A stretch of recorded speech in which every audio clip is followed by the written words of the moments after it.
This isn't how I expected Helluva Boss to come back, but I'll take it.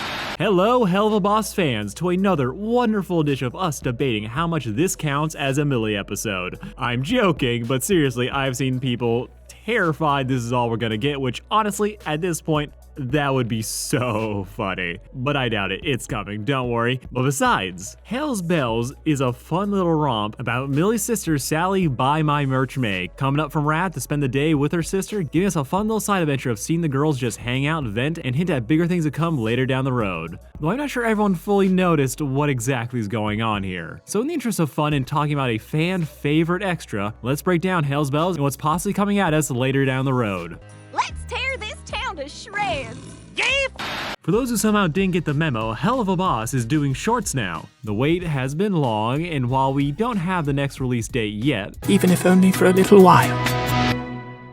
Never mind, prediction and theory video coming soon. You are a disgrace. To help make things just a little bit more bearable, Spindle Horses decided to start making mini episodes to drop between the main ones, giving the crew a chance to tell stories about characters that would otherwise never see the light of day. As if Sallie Mae was gonna show up, you have to make the whole thing about her, which might not gel with whatever overarching plan they have for the season, as sadly she doesn't really factor into the whole Stole It situation. So instead, we got her in a short, and I'm loving this.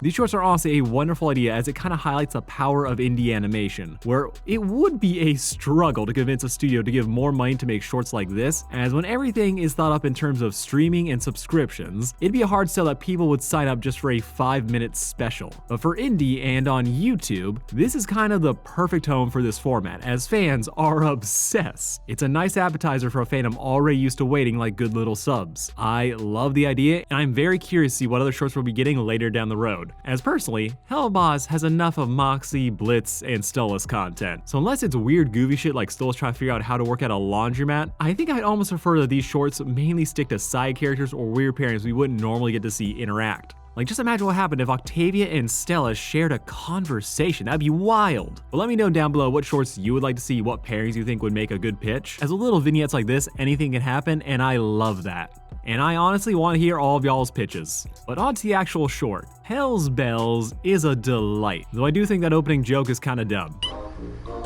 Bells, over here. Also, for those who just are probably noticing that I'm sounding a little bit off right now, I moved into a new place and I'm sick. So if you want an excuse for what's going on, take your pick. Now talk about the different parts that I liked, plus the 1 or 2 negs that I have, like I always do. I really, and you gotta say this one first, love the dynamic between Millie and Sallie. Sallie doesn't say anything nearly as iconic as she did in her intro episode. When it comes to the sisters just hanging out in pride, watching Millie nearly spontaneously combust at the idea of seeing her sister again, while Sallie is trying to play off her excitement just a little bit, only for us to crash right into Sallie questioning the big city scams that she runs into, the clothes. Then she hits her stride and starts having actual fun, with the girls being a joy to watch just tear things up. They're playing at the arcade, they're playing as sexy Jason, they destroy it, and honestly good because Wally owned that shit and fuck them. Then after that they just go and dance at a club, they fuck up a creep, getting reward for hundreds of dollars worth of damages with free drinks by a bartender who definitely wasn't looking. These two though are just a delight. They truly feel like sisters, and while we don't get as much convo as I think I would love, and that banter is like what I think really clicks for me, seeing them just hang out together is really good. The montage scene, very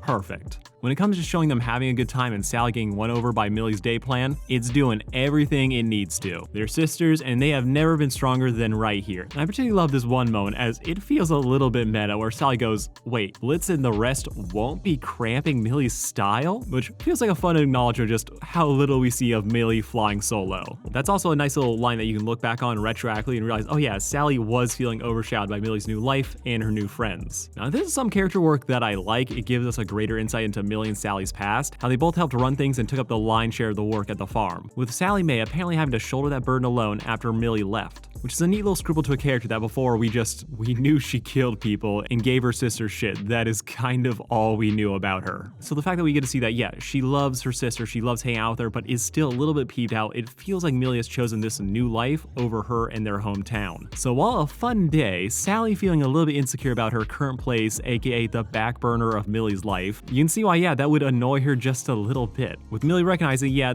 I could kinda do better, as her only visiting for a work thing does feel a little bit backhanded in hindsight. But textually, you can still see that this is mainly a Sallie problem, as Millie has apparently been asking her a lot to come visit her in Pride, with Sallie using the same excuse that things are too busy down at the farm, she doesn't really want to go, she keeps playing it off, when really this is more of a question of Sallie feeling out of place in Millie's new life. Which, funny enough, Sallie using the excuse of she's too busy is the same excuse that Millie also used. With the both of them realizing that they can make more of an effort, or that Sallie can let others help her around the farm, as her brothers are older now, they can share that burden, so she doesn't have to keep throwing herself into work or making more for herself by burying bodies around the property. This is all interesting stuff, though this is where we talk a little bit about where the execution could have been better, as this short is Helluva Boss's writing formula in miniature. So all the same issues are very much here, as with these shorts, they don't have enough padding to cushion some of these tone shifts. I've basically been running the place solo.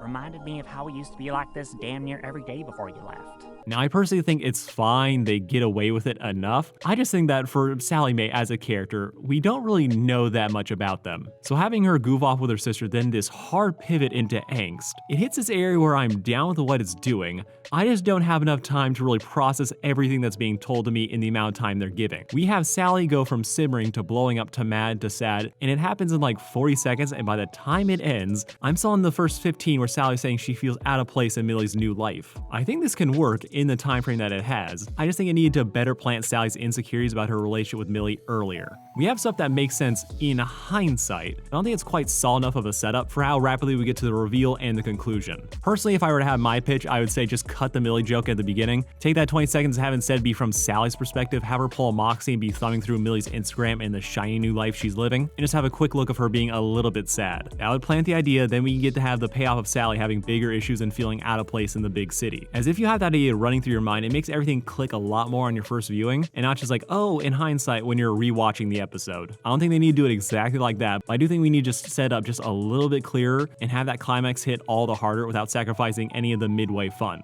Also, let's be real, the fandom is full of drama whores. I am one, and we would have completely eaten this shit up. Just gotta tee it up just a little bit more. But overall, again, I do like the new insights into Sallie and Millie's relationship. Sallie, on her own, as a character, was someone I thought was just fun. Her previous lines were all bangers, all three of them. Pissed would you be if I bet on him dying? It was very cool to get that trans representation in Helluva Boss and have it be told to us via world building. As yeah, she is trans, and you only really know that if you clock the difference between the male versus female imp horns, as the males have white stripes in them while females are typically solid black. This is a cool little detail, and it's a neat way of signaling a character's status as a trans character without having to ever stop and just say it. If you know, and that's all they really need to do. So given how popular Sallie became, I'm glad we got more of a chance to get more of that spotlight, which is where I think we're gonna get the best bang for our buck for these shorts, as these things are the espresso to Helluva Boss's coffee. They took the same formula, condensed it down to its limit, and if you're into that shit, nothing's going to hit harder. Sisters go from fighting to forgiveness, then fighting for fun, with sweet moments of them hanging out watching TV while being moderately maimed. Meanwhile, Moxie has the grace to just let his wife enjoy her time with her sister and not get in the way, which could be a sign of him taking the lesson from unhappy campers to heart, to let his wife do her own thing and to not feel the need to make everything about him. This short was solid, could touch things up here and there, but overall, I liked it. The audio mixing is a little rough though.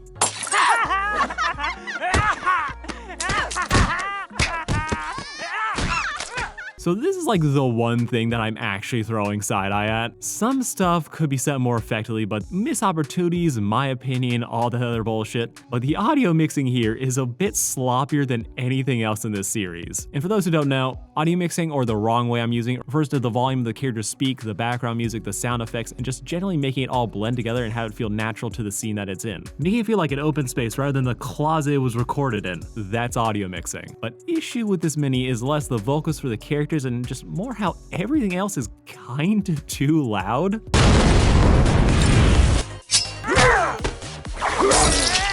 Like, I first noticed this early on, but most of the sound effects feel like they were just placed in the timeline, they weren't just turned down whatsoever. Almost every effect is as loud, if not louder, than the characters talking. So whenever one drops, it feels just a little bit too aggressive. Even in scenes where it would make more sense for them to be quieter as they are at a distance, or maybe just add a slight echo as they are on the top of a building, all these things feel like they're being played instead directly into your ear, so they feel abrupt when usually Helluva Boss, no stranger to sound effects, typically have these whole things just blended a little bit better. And and are firmly in the background enhancing whatever visual thing they're doing at the moment. Personally, I think that given the fact that this was meant to premiere during a convention, they probably suffered from more of a time crunch than they're used to, so they didn't really have enough time to polish up everything about this short. Okay, this just hit me as I was editing. This whole episode may have just been mixed purely for the convention hall it was played in. They might not have decided, okay, we just put this on YouTube rather than just like remixing something, which, okay, that makes a whole lot more sense. As even besides the sound effects feeling a little bit rough, the background music is also just a touch too loud as well. Like, I get wanting a nice track to enhance a scene, but every time Sallie spoke a little bit quietly, I had to turn on the subtitles just to be sure I was hearing her properly. None of these things are deal breakers. It doesn't take away too much from my enjoyment. I want to give this short the benefit of the doubt that it was just hit by time crunch for a con, rather than feel like, oh, there's gonna go low effort on these shorts, which I don't think is the case. As all of season 2 of Helluva Boss has just gotten really good at quality control, so this just being a little bit more off than usual, it caught my attention. But things will probably be cleaner in the future. Overall, I'm loving the idea of creating these shorts. Ton of great things can be done with them. Hell's bells, just a solid testing ground for what could be a very fun tradition mainstream animated projects could normally just struggle to do consistently. Some minor hiccups, some little things that I think could have been tweaked to make it better, but that's every episode of Helluva Boss. There's always something, but overall it's usually solid, most of the time. Also, the bigger things I allude to down the road, the thing that I think people really need to look out for, as clearly this is so deeply connected to the idea of these shorts. And if you haven't noticed, oh, you poor things. Well, let me explain it to you. It's the pins, baby. Merch as far as the eye can see. New Sallie Mae costumes, new playmat standees. You want more episodes? Buy that shit. No other reason, buy before they are out. Support independent creators. Just get all the stuff, get all the shorts. They are gonna advertise the shit out of all their merch. You have to go buy it right now. Oh, sorry. I just had to. But for real, they're gonna make so much money off of all this stuff.